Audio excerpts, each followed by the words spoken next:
I made a judgment call in that moment. Yeah. Right. And this doesn't mean like I've never done it, but there's a moment where you were screaming at me and I just stopped, and it got dark. Yeah. Yelling in front of your children, fighting in front of your children. We just had like an explosive fight in front of our kids, and like I was yelling and screaming, and like Luca saw that, and then he was scared as well. And so like sitting with that is just like really hard, and it's not something that I want to just be or even demonstrate, and it's even like hard to admit.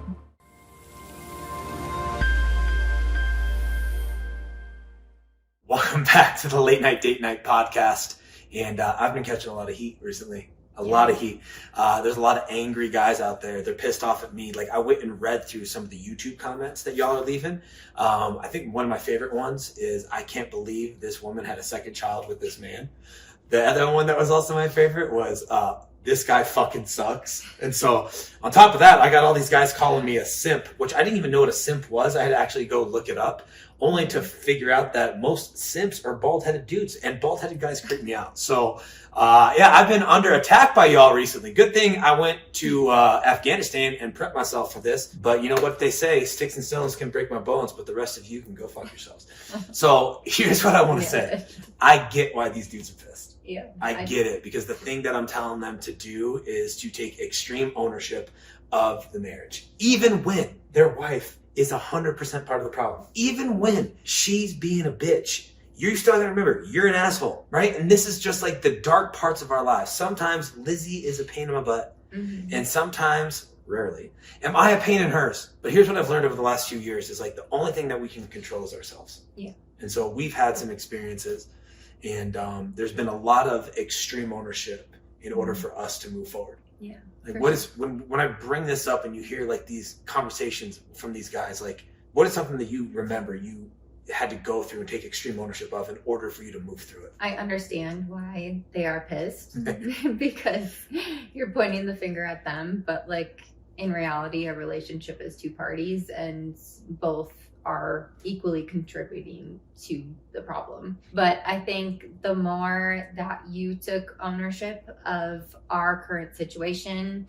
and the status of our marriage, it encouraged me to do my own work and figure out what needed to change in order for us to have a better relationship. What was the first thing that you remember you being like, oh, this is not working for me anymore? Not working for me? Yeah. I just remember getting into the same fights with you over feeling like a single married mom and like not having a ton of help or support with the household or the kids and things like that. And so I had to do the work on myself to be able to go internally and figure out what beliefs were holding me back. And ultimately I realized that I had this belief that because I was a stay-at-home mom, that I had to carry all the weight between the house and the kids and allow you the time and space for you to go be able to provide financially for our family. And so that was just like contributing to even be able to understand my own needs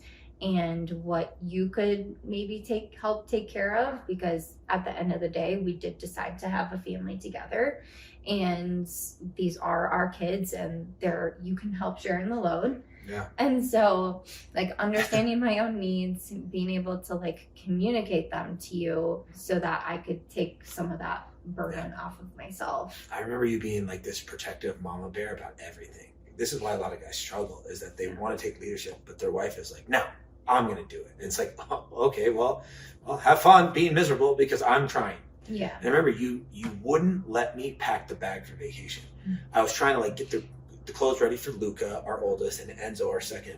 And I was trying to pack it all up and get everything ready. And I was just constantly met with like, you're not doing this right. Or those are the wrong clothes. Or I think my favorite one was like, you're messing up my system. And I was like, okay, cool. Well, you know what? I'm trying. I remember having a conversation with you being like, you complain about being stressed, but then when I try to ask or try to help, you don't let me. I remember those conversations too. And it was hard because I have a system and a rhythm, and I like to stay organized and all of that.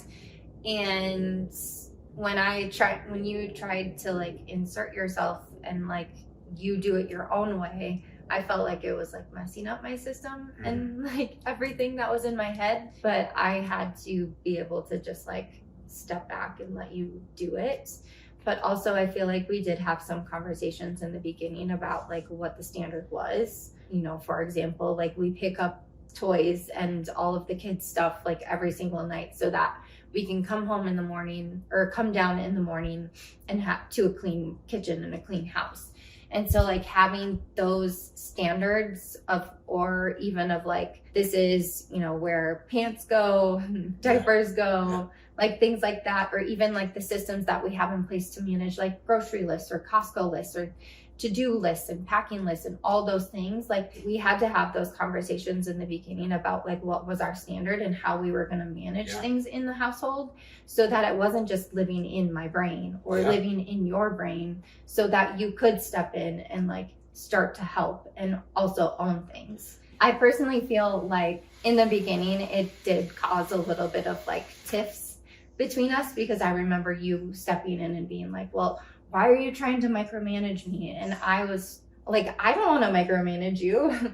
But at the end of the day, I also want to have some organization and system to like our home and how things are managed. But I feel like once you like got into that system, then you started taking even more initiative to be able to like pick up other things. I think your willingness to take ownership of the fact that you wouldn't let go was big. And it also opened up this thing inside of me of like, my way is not always the right way. So at the Air Force Academy, it felt like every Saturday morning, we would have a Saturday AM inspection. It was called a SAMI. And the standards there were really high. It was like a white glove inspection, which means like our bed had to be made a certain way. We had to have a 45-degree angle at the end of every comforter. The cuff of the bed had to be the length of a dollar bill. The clothes inside of our top left drawer had to be certain dimensions. The socks had to be folded so they would smile at you. There was all of these things that was attention to detail. Not to mention that you had to have your clothes in a certain order, your shoes shined, and everything had to be pristine. Like you had to have things inside of your medicine cabinet go from tallest to shortest. Like this is the world that I grew up in. And so, you know, when I hear about you controlling things and trying to, you know, let go, and then I think about the world that I came in, there was a certain way that I wanted to do it, but it didn't mean that way was the right way for our family. So one of the things that I had to take ownership of was simply the fact that like, just because it's my way doesn't mean it's the best way. And that required me to start to ask myself, well, what is creating tension that I actually don't give a fuck about? And it came down to a few different things. It came down to grocery shopping, right? Like I didn't give a shit. Like I liked to go do it. It came down to the way that we kind of like separated duties. I was okay with doing certain things that maybe some guys do. Like I like to cook. Right? I don't mind cleaning certain things. I think another one that kind of I had to like really be open to is the house being a mess. Like going from the Air Force Academy to walking in and seeing your home just being a complete disaster with toddlers is hard. But I had to reframe it in the sense that like I don't want a clean house with kids. Because that means they're not having fun and the house is dead. I want there to be this excitement. I want there to be holes in the wall. I want there to be toys in places. Because that means these kids are exploring and they're having fun and we're allowing them to express themselves. So I had to take ownership of the fact that my old ways weren't serving me and they were actually creating more disconnect. And I think that's the one thing, like, or that's one of the things that I'm trying to get across to these guys is like, dude, you can't control your wife. The other thing I had to take control over is the fact that when I was in real estate, I got to a spot where, you know, I hit the top, right? I was selling 52 homes a year, 3 years in a row. And I remember the last year of me doing that, I was miserable. I've been miserable in 2020, revival in 2021, miserable in 2022. And I just remember bringing that energy constantly into the home. And I realized that my marriage, our relationship was a direct reflection of the energy that I was bringing in. Because I was angry, I was frustrated, I was on edge, I was miserable. And so then I would come in and I would mirror that to you and you would mirror back this just like, go fuck yourself attitude. And I was like, well, I get it. That's on me. And I had to take ownership of that. And so guys, I remember one of these comments recently, the guys were like, well, your wife should be responsible for her emotions. I'm like, yeah, she should be. But if I'm constantly just coming in being a prick, well, you're going to turn into this nagging wife that is constantly just being like, nah, nah, nah, nah, nah, nah, nah. And so I can only control me. So when I tell these guys like, hey, you have to control you, they're like, well, my wife's being such a pain in the ass. I'm like, look in the mirror, dude. You're miserable. Why would she want to be feminine and nice and happy to see you?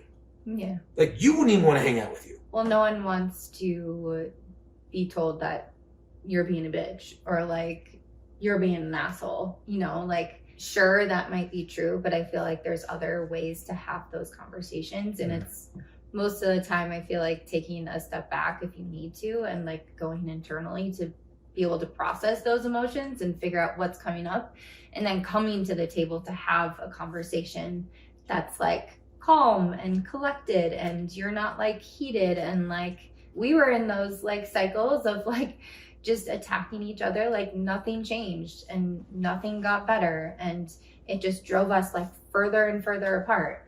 And so like we really had to do, like I know I had to do my own work and like figure out how to meet your needs based on like the feedback that I was getting from you in our fights, which was like, I need you to apologize, and I need you to like not get so defensive every time I come to you with something that like I need. And so I had to do that work on myself to be able to figure out how I could hold that space, and then also apologize to you in a meaningful, like heartfelt way. Yeah. You know, Yeah. which sometimes can still be a struggle for me, in all honesty, because like managing a lot of different like emotions and things going on, and like sometimes it's, you know, hard to set those aside when you haven't invested in yourself. But I think that's another thing too, of like I had to be my own advocate and like know that it was okay to take time away to invest in myself, because it makes me a better like mom and a better partner and wife for you. Do you feel like you started to do the work on yourself after you saw me do it, or do you feel like it was prompted by your own desire? I feel like it was probably prompted by you. Do you remember seeing something specific? I remember I was in therapy last year for my own reasons, but then I felt like I was just repeating the same conversation over and over and over, like week after week with her, and things weren't changing. And that was because like nothing changed in our reality in between the two of us. And so I feel like once you came home and like started to change things like in her fights and stuff, and started to show up like more calm, and you kind of like set hard and fast boundaries of like, hey, we're not gonna Do you remember a specific yell at fight each though? other. Do you remember a specific fight where like what we were fighting about and how it changed? I don't remember. I don't remember a specific fight. Maybe it was upstairs. The kids were awake. They were there and they saw us fighting, and Luca getting scared and, you know, like picking sides too, which is like a really deep and dark moment for, I think, us as a couple, where it was like, we need to change some things. But in that moment, I know the fight that you're talking about, obviously this is what you're referring to. Like I made a judgment call in that moment. Yeah. Right. And this doesn't mean like I've never done it, but there's a moment where you were screaming at me and I just stopped. I wouldn't do it. I was like, we're not having this fight in front of them. And you kept trucking along. Do you remember this? And it got dark. Yeah. Yelling in front of your children, fighting in front of your children, demonstrating that in front of your kids, and then the guilt and shame and that comes along with that, and not just because of the couple, the things that you said to your significant other, but also the guilt and shame that you have around your kids, right? Because I contributed to it too, how you show up. Now you have to repair that relationship, and you have to repair the relationship with your spouse, and you have to repair the relationship with yourself. It's hard. Do you remember what ownership you had to take in that moment? Watching me just like cut it off? I was just like, well, something has to change, like with the way that we fight and communicate with each other. It wasn't healthy for anyone. And that wasn't the example that I wanted to demonstrate to my kids as like a healthy relationship, because that was very far from healthy. You know, and so carrying that guilt and shame of like, we just had like an explosive fight in front of our kids, and like I was yelling and screaming, and like Luca saw that, and then he was scared as well. And so like sitting with that is just like really hard, and it's not something that I want to just be or even demonstrate. And it's even like hard to admit to the internet right now, but like, oh, I'm sure that was our reality. Listen, we're not the first couple to have a fight in front of their kids or say hurtful things or to scare their children. And the reality is we made some decisions to make some adjustments. And it's a moment that, I mean, not proud of, but at the same time, it is the reality of things that happen when there's stressors in life between work, marriage, being a parent, and then just adult responsibilities. And when they collide and they blow up, and you allow pride and ego to get in the way, because at the end of the day, that's all it was. Our own pride and our own ego were trying to protect us. And then we lost complete control of the situation, and everything took over. Yeah. You were screaming, I was screaming, nobody was talking. And it was in that moment that luckily, like, I think God was like, shut the fuck up, Sergio. And I was like, you got it, bro. And I was just like, hey, I'm not doing this anymore. Right. Yeah. And it could have been you, it could have been me. Right. But that's just the reality of it. And the hard part, I think, that where guys and women really struggle is taking extreme ownership of the relationship, ownership of your part in the relationship does not mean that you're going to like forgive what the other person's doing. Right. It's just the fact that like, hey, I can't control you, but what I can control is Sergio. And I can control the way that I deal with fights. I can control my energy when I walk into a room. I can control how I lead the family in planning date nights and vacations. I can control myself and the standards that I have for myself, the way that I speak, the way that I carry myself, the ability for me to connect to myself and create a container of safety and security in the home. I get to control all of that. And at the same time, me working on me, here's what I realized. When I become immovable as a man, you can say whatever the fuck you want to me. And if I don't move, it means I don't engage. And if I don't engage, it means you can't take your energy and put it on me. And if you can't put your energy on me, it gets redirected back at you. And now you have a house of mirrors that you have to look in the mirror and be like, he's no longer engaging. I have to deal with something. And that's what I learned. The fact that when I become immovable, you're forced to deal with your own shit because I'm not going to step into the arena. Well, that's what happened, you know? Well, I mean, it happened both ways. Yeah.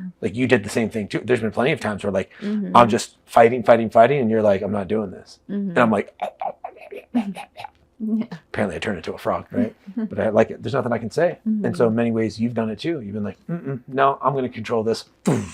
You do like a Harry Potter spell and all of a sudden now you're in control. And I feel like you almost need those like hard and fast boundaries with each other in order for anything to change. Otherwise we were just getting stuck in the same cycles and nothing would ever like change. What do you think about the following phrase? Change the man, change the marriage. Just, I mean, you can say change the woman, change the marriage.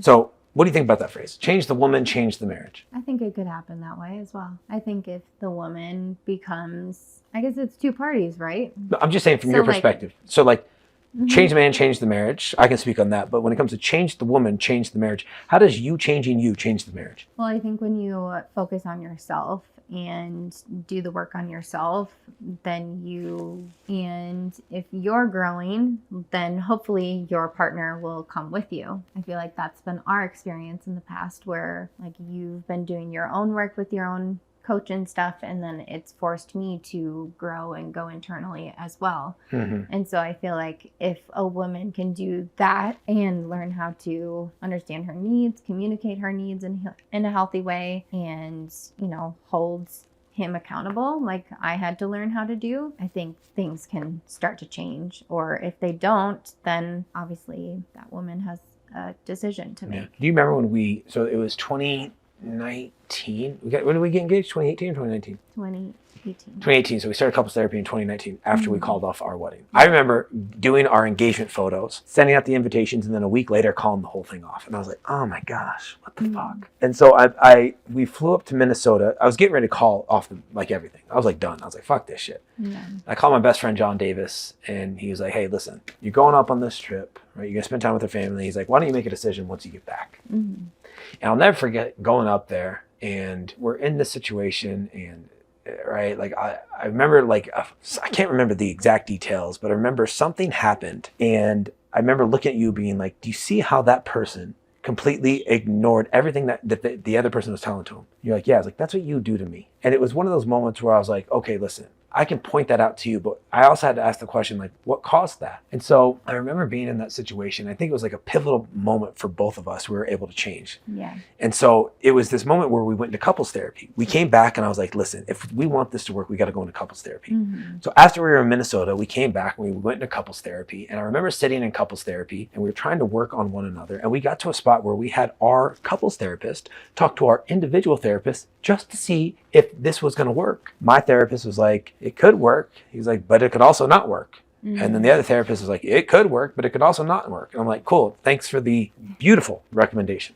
And our couples therapist came back and he's like, you guys can do this. But he's like, what's going to have to happen is like, you have to work on yourselves individually so that you can create safety in yourself to come back and work on yourselves collectively. Right.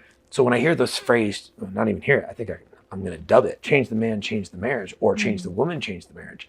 You make up 50% of the relationship. 50% is a lot. And if you can change who you are and how you operate, one of two things is going to happen. One, the other person's going to change too. Or two, they're not going to change. And then you can be like, hey, I left no doubt. I'm out. That's a good phrase. Yeah, that was a good phrase. Yeah. I agree. You can continue to blame each other for like your current condition, and I feel like maybe we did that. Or at least I'll take ownership of that. I feel like I blamed you a lot for my current reality and feeling like a single married mom, but at the end of the day, like I wasn't able to like communicate my own needs and like help allow you to like share in the load. But then also once you did take ownership over some things, like hold you accountable to what you said you were going to do, when like you had zero problems holding me accountable to like everything that I said I was going to do. And so I feel like I just had to do my own work too, because if anything was going to change, like it meant that I had to change too. And that's why for the rest of my life, I will tell a man, if you are blaming your wife, you're taking away your own power, because blame is straight up victim mentality. You blame the president for your problems, that's victim mentality. You blame the economy, that's victim mentality. You have the ability to change your entire life. And until you stop blaming other people or your circumstances or the way you were brought up or your wounds or whatever fucking else you want to blame, you can't change anything. Mm-hmm. So you can blame your wife all you want. And I get it. Like, you want to be pissed, be pissed. You want to be pissed, you can blame. Yeah. But it strips away your ability to change anything. Well, and I think probably a lot of these men just want to hear that like they're not the only problem, you know. So tell them. Maybe they just want to hear that their wife understands that she's also part of the problem.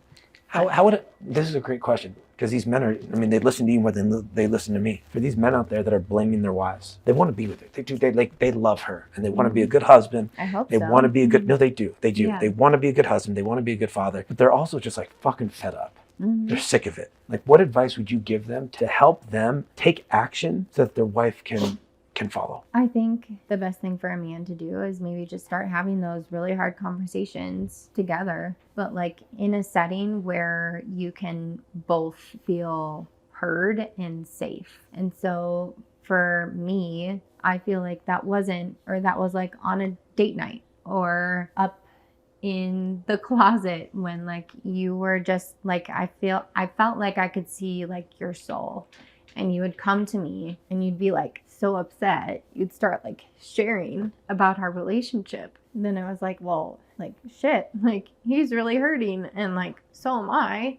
And so if we're going to change anything for our marriage, because I love you, like I had to change too and honor what you were going to say, what you were saying, even though it was really fucking hard for me to say, to acknowledge, you know? I think that's the hard part for guys, right? It's like, it's hard to open up when you feel like the other person doesn't care. And it's hard to open up when you feel like you're just going to get shut down. And yet the one thing that I was like, fuck it, dude, I got to take a shot. And I feel like maybe if I just am vulnerable about how I feel, not blaming you, just being like, hey, how I feel. I remember coming up to you and being like, listen, I'm like really sad. Like, I'm miserable in this relationship. I love you more than anything, but I don't know how to make this work on my own. And like, I'll do whatever it takes for us to make this work. But like, I need to kind of know, like, where are you at? Do you even want to be in this thing? Yeah.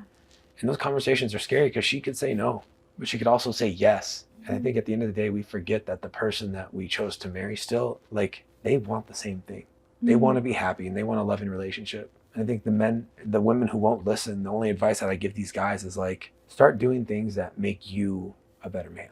That could be working out. That could be meditating to calm down. That could be journaling to get your thoughts out. That could be reading to learn. It could be eating healthier. It could be anything, but you're doing it to make yourself a better man. I think if you can make yourself a better man, you can make the relationship better too. Same thing for the woman too. Yeah. Mm-hmm. Yeah, it's hard. This one's hard because like ownership is the first time where you got to raise your hand and be like, hey, it's on me.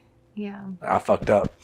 Mm-hmm. That's hard to say, especially when the response may be like, yeah, you did. I think the hardest thing to do is put your ego aside, you know, and like accept that feedback. And a lot of people, well, I found myself getting very defensive whenever you would come to me with something, and like, but like that would just create the same sort of cycles. And so nothing was changing that way. One of the things you told me, and we'll wrap on this, one of the things you told me is, I never have to justify my feelings. Mm-hmm. So you would come to me and be like, I'm sad or I'm frustrated. I'd be like, well, but why? Mm-hmm. You're like, I don't have to tell you why. I mean, I will tell you what happened. Or like, give me an example. Yeah. Yeah.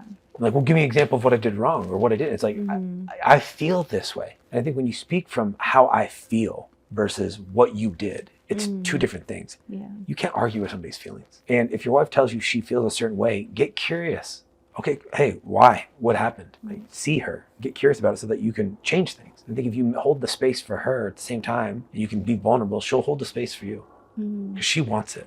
Has led to more like connection for the two of us. Dude, our relationship, like this is I say this almost every podcast. This is the dopest our relationship has ever been. It's the most fun I've had with you. It's the best sex we've ever had. It's like, I want to hang out with you. Like, it's just cool. Yeah. Doesn't mean we don't struggle and have fights, but at the end of the day, like, we can move through these things and we can work through them very quickly. Yes. So Agreed. that's why I'm all about just like extreme ownership. For sure. So this has become a little bit of a tradition for us. Mm-hmm. I'm gonna let you pick the card again. Okay. Looks like Lusa. It's our other child that I don't know about. Luca got into these, so pick a card. Oh my goodness, Luca. Out of these ones, pick a card. Okay. All right. If you dared to be a bit more selfish, what might you do? If I was going to be more selfish, what would I do? I would go mountain biking more often. I would go and do a think week by myself in a different country, just me. And I would probably also order pizza and eat it over the sink by myself. Over Like, the sink? yeah, like there's this thing that I like to do when you're not in town, which is not very often, but I like to like order food and I just hang out right over there and just like eat it over the sink and I just like fucking gouge myself. That's interesting. Yeah. I would like eat it in bed or like right there watching TV. That's also a pretty good spot too. But like, I'm eating the whole thing. The most selfish thing I could do is eat a whole pepperoni pizza by myself. Sounds delicious. What about you? If you could be a little more selfish, what would you do? I think I would take a trip, maybe like 2 weeks long by myself, or maybe like a week long by myself, and then have some friends like fly in and meet me and do the rest of the vacation. But I would love to go to like Italy and do almost like an Eat, Pray, Love. Eat, Pray, Love. Yeah, the movie. Oh, yeah. Okay. You think I've watched this Yeah, movie? Probably. I mean, I will. Now that is it about Italy? Yeah, she goes to Italy and like Thailand, I think, Okay. to like find herself. So I would totally take that approach and just do like a girls trip and I don't know, go work out and Love it. like during the day and just drink wine every day, maybe if it didn't make me feel so like terrible and have a hangover. I love it. I love it. I love it.